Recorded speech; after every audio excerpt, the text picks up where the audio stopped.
اور electronic media پہ بھی اس کو پروموٹ کرنے کی کوشش کی جاتی ہے۔ اس حوالے سے مختلف جماعتیں اس تحریک کے خلاف بند باندھنے کی کوشش کر رہی ہیں۔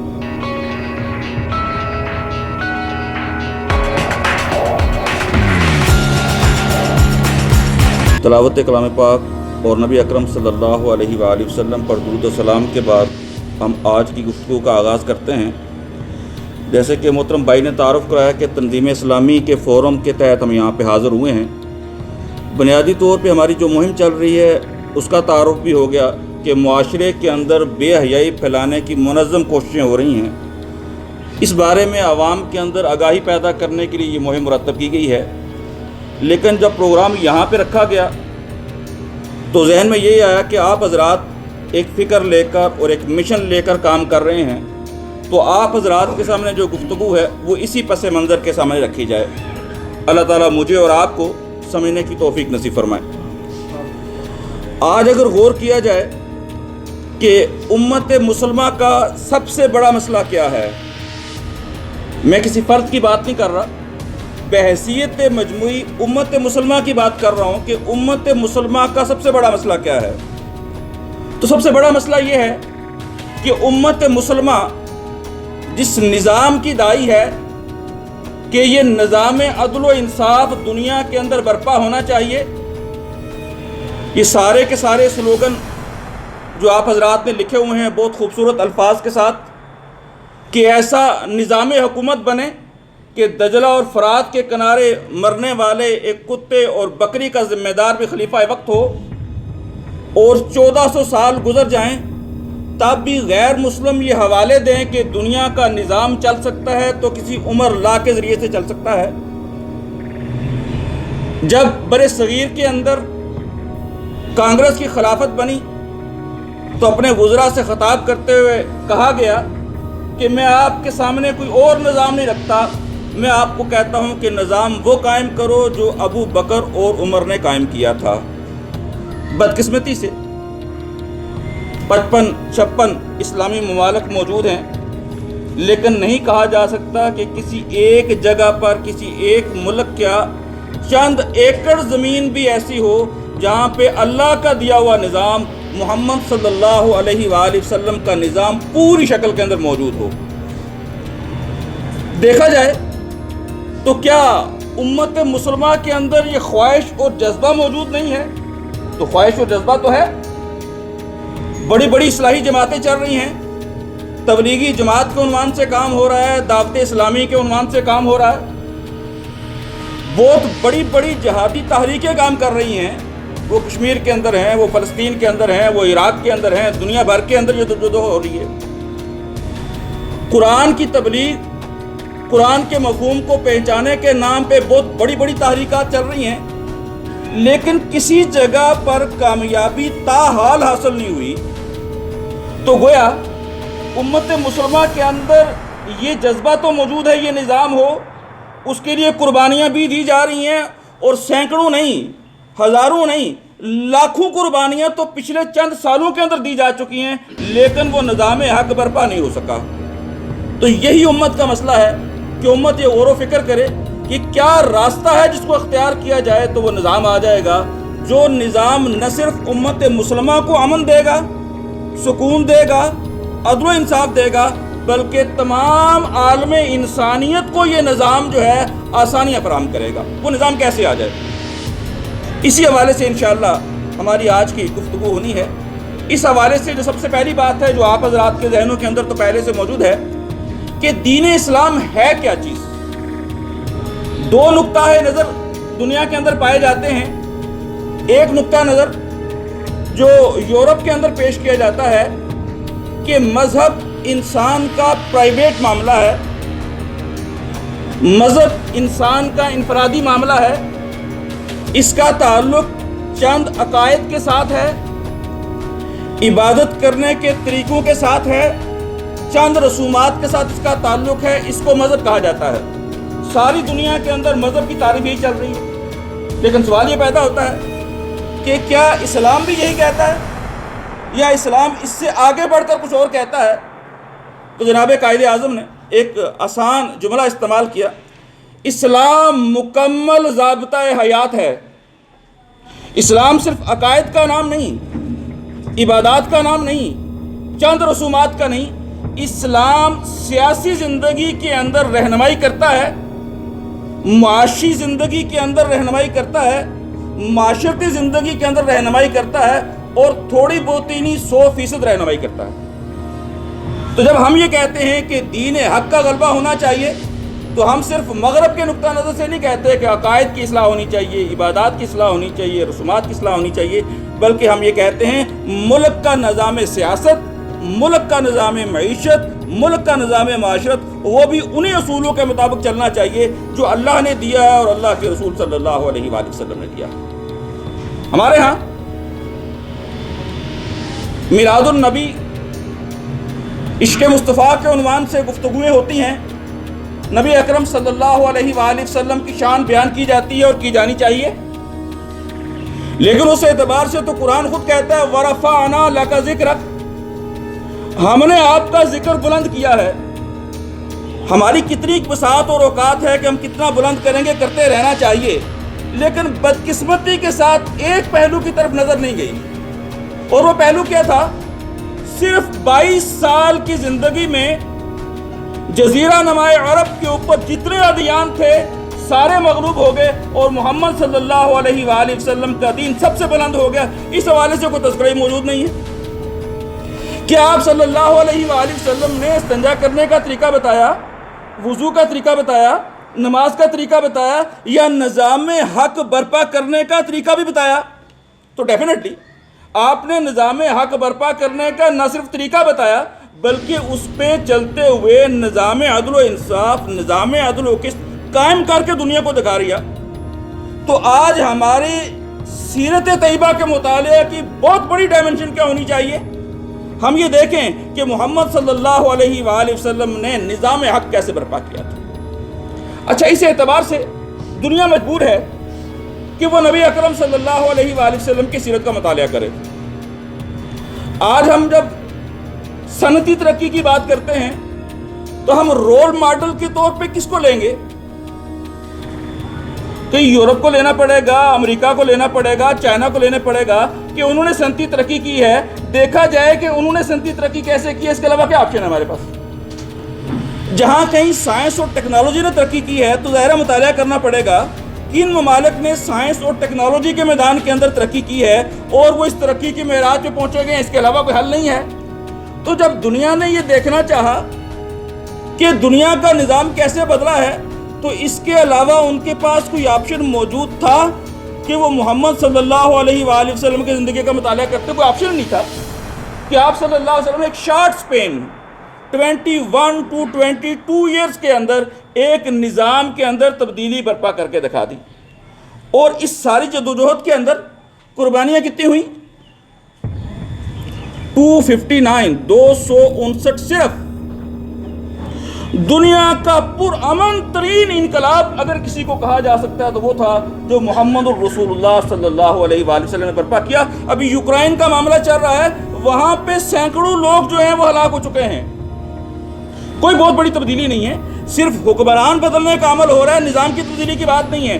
لیکن یہاں پہ مفسرین نے لکھا کہ نہ صرف لوگوں کے عقائد بدلے، نظریات بدلے، طریقہ عبادات بدلی، رسومات بدلے، بلکہ ان کا طرز زندگی بدلا، اور مائکروسکوپ لگا کے دیکھنا پڑتا ہے کہ کیا چیز ہے جو نہیں بدلی۔ یہ وہ تبدیلی تھی جو کس نے پیدا کی؟ محمد الرسول اللہ صلی اللہ علیہ وآلہ وسلم نے۔ لیکن جب کفار نے اس کا مطالعہ کیا تو انہوں نے کیا سوچ کے کیا؟ انہوں نے یہ سوچ کیا کہ مذہب کس کا نام ہے؟ عقائد کا نام ہے، عبادات کا نام ہے، رسومات کا نام ہے۔ یہ سیاست، یہ معیشت، یہ ریاست، اس کا تعلق ہے سیکولرزم کے ساتھ۔ ان کے نزدیک اس کا مذہب کے ساتھ کوئی تعلق نہیں ہے۔ منٹگومری واٹ انگلینڈ کا ایک پروفیسر ہے، اس نے 2 کتابیں لکھی۔ ایک کتاب کا نام رکھا اس نے محمد ایٹ مکہ صلی اللہ علیہ وسلم اور محمد ایٹ مدینہ، اور کہا معاذ اللہ محمد ایٹ مکہ والا ناکام ہو گیا معاذ اللہ، اور محمد ایٹ مدینہ والا کامیاب ہو گیا۔ اچھا، یہ اس نے کیوں کہا؟ اس کے نزدیک مکہ کے اندر آپ نے کیا کیا؟ عقائد کی تبلیغ کی، عبادات کی تبلیغ کی، رسومات کی تبلیغ کی، نتیجہ یہ ہوا کہ مکہ والوں نے بات کیا سننی تھی، مکہ سے نکالا اور مجبور کر دیا کہ مدینے چلے جائیں۔ انہوں نے سوچا نہیں، یہ کام جو نبی اکرم صلی اللہ علیہ وسلم مکہ رہ کے کرنا چاہ رہے تو وہ تو کر نہیں سکے، لہٰذا نہیں کام ہو گئے۔ اور جب مدینہ گئے اور مدینہ جا کے بنے حکمران، اور 10 سال کے اندر عرب و عجم محمد صلی اللہ علیہ وآلہ وسلم کے قدموں میں آ گیا۔ کہنے لگا جب حکمران بن کے آئے تو محمد کامیاب ہو گئے صلی اللہ علیہ وآلہ وسلم۔ اچھا، یہ خرابی اس کے ذہن میں کیوں آئی؟ اس کے خیال میں جو مذہب تھا وہ عقائد، عبادات، رسومات کا نام تھا، سیاست، معیشت، معاشرت کا نام نہیں تھا، جبکہ ہمارے نزدیک مذہب یا دین کس کا نام ہے؟ وہ عقائد اور عبادات کا بھی نظام ہے، نماز، معیشت اور معاشرت کا بھی نظام ہے۔ کسی دور میں کیمونزم کی یہاں پہ تاریخیں چلتی رہی ہیں، اور آپ کو پتہ ہے کیمونزم حضرات جو ہیں وہ بڑے مذہب بیزار قسم کے لوگ ہوتے تھے۔ ایم این رائے نام کا ایک ہندو تھا اور وہ کیمونسٹ انٹرنیشنل کا رکن تھا، اور اس دور میں کیمونسٹ انٹرنیشنل کا رکن ہونا بڑے اعزاز کی بات ہوتی تھی۔ وہ لاہور میں آیا اور بریڈلے ہال کے اندر اس نے خطاب کیا، عنوان تھا اسلام کا تاریخی کردار۔ یہ مذہب بیزار شخص ہے اور کہتا یہ ہے کہ دنیا کا عظیم ترین انقلاب وہ تھا جو محمد صلی اللہ علیہ وآلہ وسلم نے برپا کیا تھا۔ مجبور تھے اس بات پہ کہ اس بات کا اقرار کریں کہ اس سے بڑی تبدیلی دنیا کے اندر کبھی برپا کی ہی نہیں جا سکی۔ میں پھر عرض کر رہا ہوں، اس اعتبار سے کفار نے مطالعہ کیا سیرت نبوی کا، ہم نے کیوں نہیں کیا؟ اور اس نہ کرنے کا نتیجہ یہ نکلا ہے کہ آج کتنی صدیاں بیت چکی ہیں اور کسی جگہ پہ اسلام کا نظام خلافت، اسلام کا نظام عدل و قسط دنیا کے اندر موجود نہیں ہے، اور ہم دنیا کے اس حد تک محکوم ہو چکے ہیں کہ ہماری پیٹرول، گیس اور بجلی کی قیمتیں دوسرے طے کرتے ہیں۔ یہ وجہ کیا تھی؟ ہم نے یہ سمجھنے کی کوشش ہی نہیں کی کہ اسلام تو مکمل نظام حیات ہے، یہاں پہ معیشت کے اصول وہ ہوں گے جو قرآن و سنت دے گا، یہاں سیاست کے اصول وہ ہوں گے جو قرآن و سنت سے اخذ کیے جائیں گے، نہ وہ انگلینڈ سے آئیں گے نہ وہ امریکہ سے آئیں گے۔ اس اعتبار سے میں ایک اور غیر مسلم ڈاکٹر مائیکل ہارٹ، اس کا تعارف آپ کے سامنے رکھنا چاہتا ہوں، اور نبی اکرم صلی اللہ علیہ وآلہ وسلم کے بارے میں جو اس کی ریسرچ تھی وہ آپ کے سامنے رکھنا چاہتا ہوں۔ اس نے ایک کتاب لکھی The 100۔ اس کتاب کے اندر اس نے کیا یہ کہ دنیا کے 100 مؤثر ترین افراد کی لسٹ بنائی، اور پھر ان 100 میں سے جو سب سے اوپر تھا، نمبر 1 پہ، نمبر 2 پہ، نمبر 3 پہ، ان کی ایک ترتیب بنائی، اور اس ترتیب میں سب سے اوپر لکھا محمد الرسول اللہ صلی اللہ علیہ وآلہ وسلم کو، اور لکھنے والا عیسائی ہے۔ خود کہتا ہے جب میں یہ کتاب لکھ رہا ہوں اور کتاب میں سب سے اوپر محمد صلی اللہ علیہ وآلہ وسلم کو لکھ رہا ہوں تو لوگ مجھ سے سوال کریں گے تم عیسائی ہو، سب سے اوپر عیسیٰ علیہ السلام کی رکھنے کی بجائے محمد کو رکھ رہے ہو صلی اللہ علیہ وسلم، تو وجہ کیا ہے؟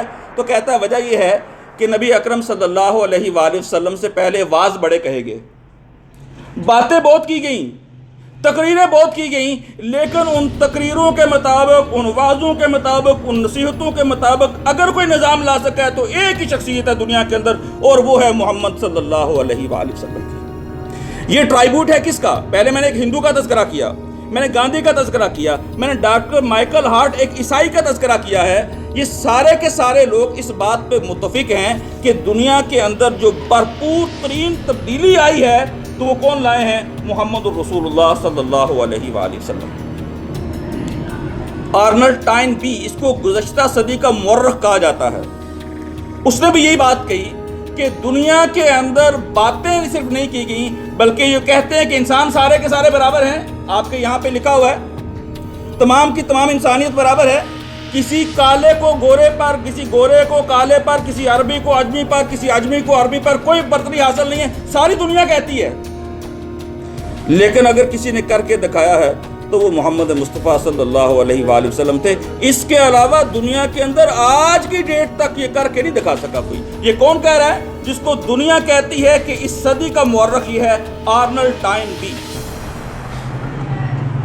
اس بات کو سمجھنے کے لیے ہم جو لفظ استعمال کرتے ہیں کہ تبدیلی آنی چاہیے، تو ہم ایک لفظ استعمال کرتے ہیں انقلاب آ جانا چاہیے۔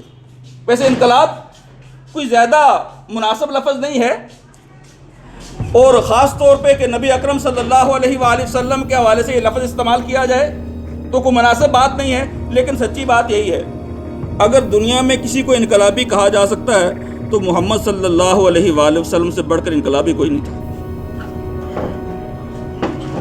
ورنہ میں نے کہا نا، یہ وہ لفظ ہے جس کو میں اور آپ جانتے ہیں، ورنہ کچھ الفاظ ہیں جو ہمارے مذہبی لٹریچر کے اندر آتے ہیں۔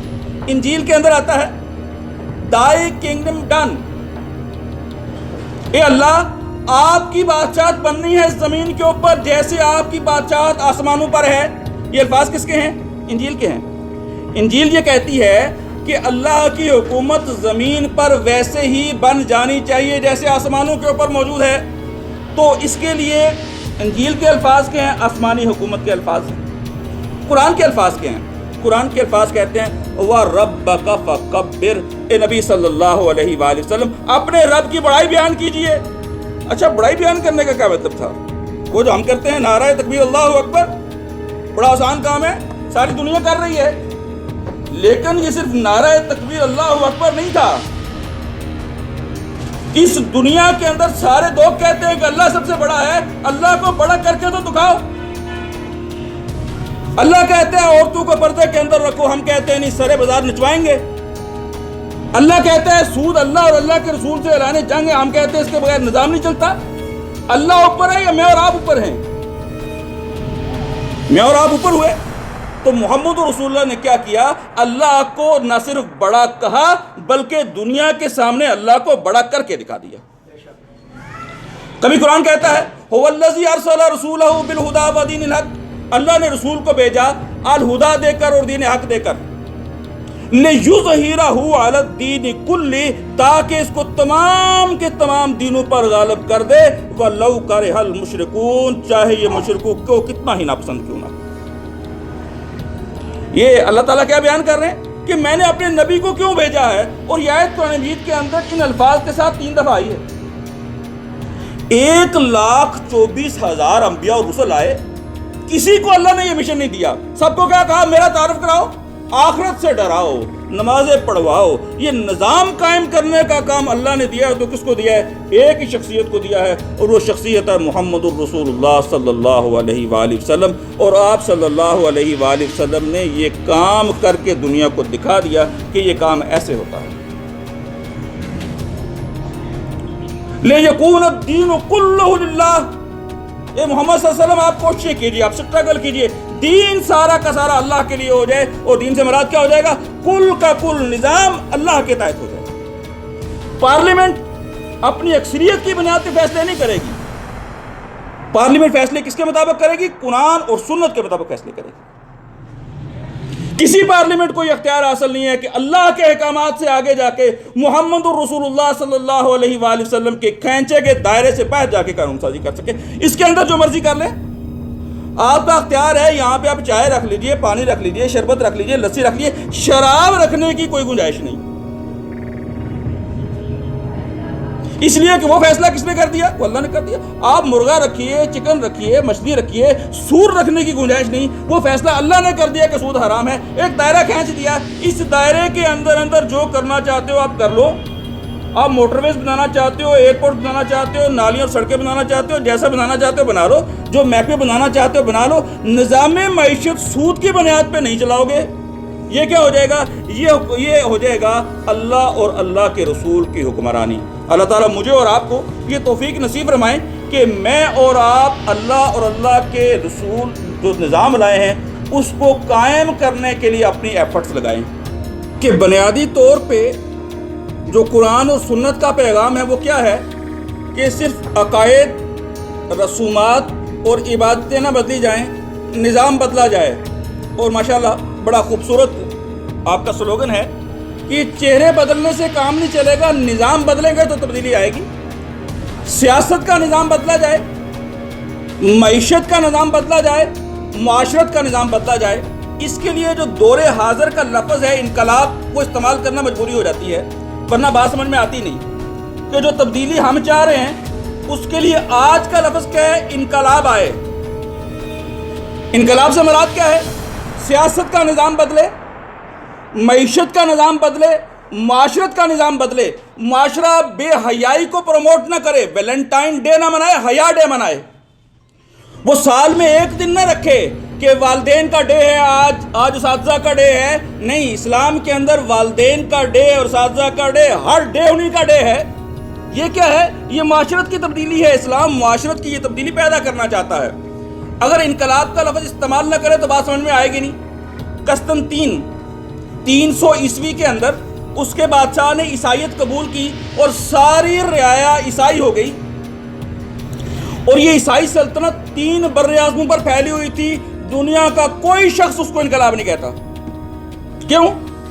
بادشاہ پہلے بھی چل رہی تھی، اب بھی چل رہی ہے. پہلے بادشاہ مشرک تھا، اب عیسائی ہو گیا، نظام وہی رہا. تو اس کو تبدیلی یا انقلاب نہیں کہا جائے گا. دنیا روس کے انقلاب کو انقلاب کہتی ہے. کیوں؟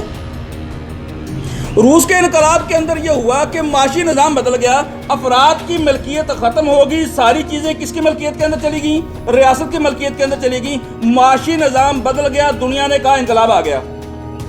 فرانس کے اندر بادشاہت تھی، بادشاہت ختم ہوئی اور جمہوریت آ گئی، تو دنیا نے کیا کہا؟ انقلاب آ گیا.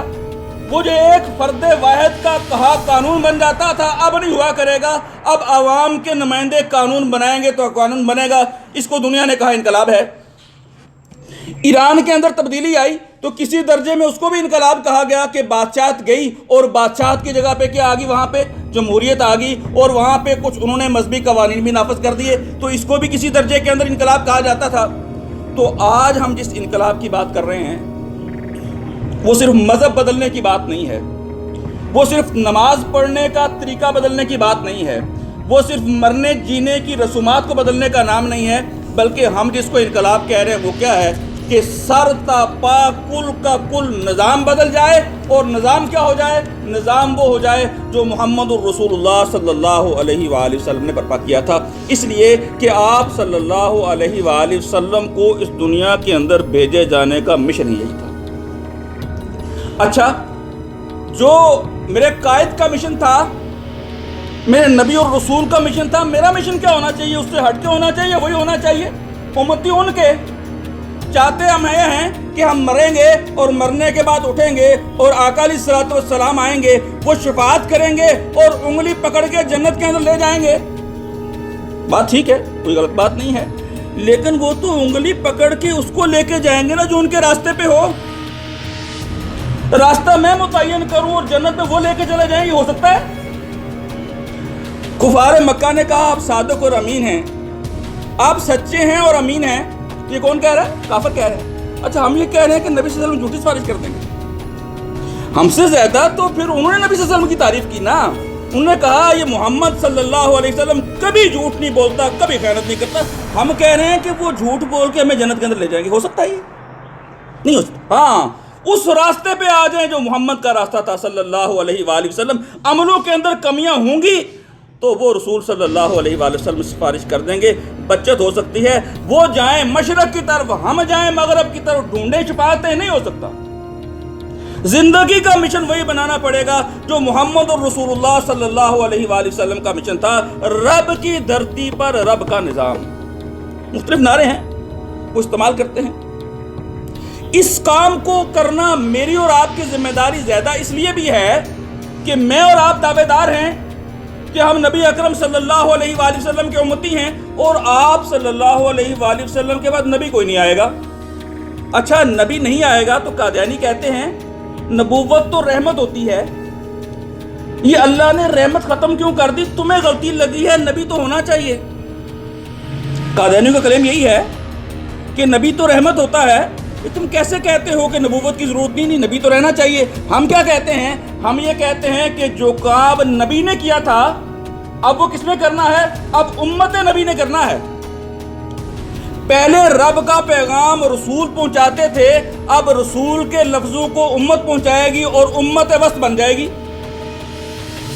پہلے نظام محمد رسول اللہ نے خود برپا کیا تھا، اب محمد رسول اللہ کے ماننے والے اور چاہنے والے وہی نظام لائیں گے جو آپ لائے تھے.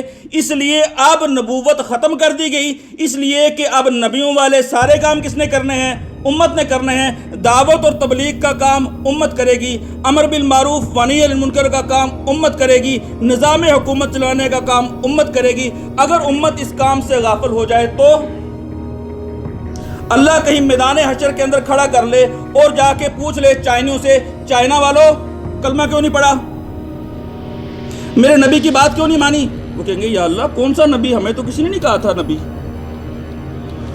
آپ نے ہمیں ٹیکنالوجی سکھائی تھی، جائیں بلوچستان کے جا کے دور دراز کے گاؤں کے اندر دیکھیں ہم نے ٹیکنالوجی 20 روپے میں وہاں پہنچا دی تھی یا نہیں پہنچا دی تھی؟ کسی درجے میں ان کا دعویٰ سچا ہو جائے گا نا کہ یا اللہ جو تو نے ٹیکنالوجی دی تھی، جو علم اور فن دیا تھا، ہم نے تو دنیا کے کونے کونے میں پہنچایا اور سستے داموں پہنچایا، یا اللہ یہ ان سے پوچھئے جن کے پاس آپ کا پیغام تھا، ہمیں کسی نے نہیں بتایا، اللہ ہوتا ہے، رسول ہوتی ہے، آخرت ہوتی ہے، اب کون پکڑا جائے گا؟ اگر دعوے کی بنیاد پہ بچنے کا چانس ہوا تو شاید چائنا والوں کو ہو جائے گا، میرا اور آپ کا کیسے ہو جائے گا؟ میں نے اور آپ نے تو پیغام ان تک نہیں پہنچایا۔ لہٰذا ہمیں اپنا یہ صرف اعزاز نہیں ہے کہ ہم کلمہ گو کے گھر کے اندر پیدا ہو گئے، رسپانسبلٹی ہے۔ جہنم کا سخت ترین عذاب کس کو ہوگا؟ کافر کو نہیں، منافق کو۔ منافق جہنم کے سب سے نچلے درجے میں ہوگا، کیوں؟ اس کو سمجھ آیا تھا اللہ ہے، اس نے مانا تھا رسول ہے، اس نے اقرار کیا تھا آخرت ہے، عمل سارے الٹے کیے اس سے، لہٰذا وہ جہنم میں سب سے نچلے درجے کے اندر آئے گا۔ میں اور آپ اگر یہ دعویٰ کریں کہ نظام سچا وہی ہے جو اللہ نے دیا ہے، اللہ کے رسول نے دیا ہے، اور یہ کام کرنے کی کوشش نہ کریں تو اللہ کی بارگاہ کے اندر پکڑے جانے کا پورا چانس موجود ہے۔ اللہ تعالیٰ مجھے اور آپ کو اس سے محفوظ رکھے۔ اور تنظیم اسلامی بھی اسی حوالے سے اس میں اپنا حصہ ڈال رہی ہے۔ تو تنظیم اسلامی نے بھی ایک مہم چلائی ہوئی ہے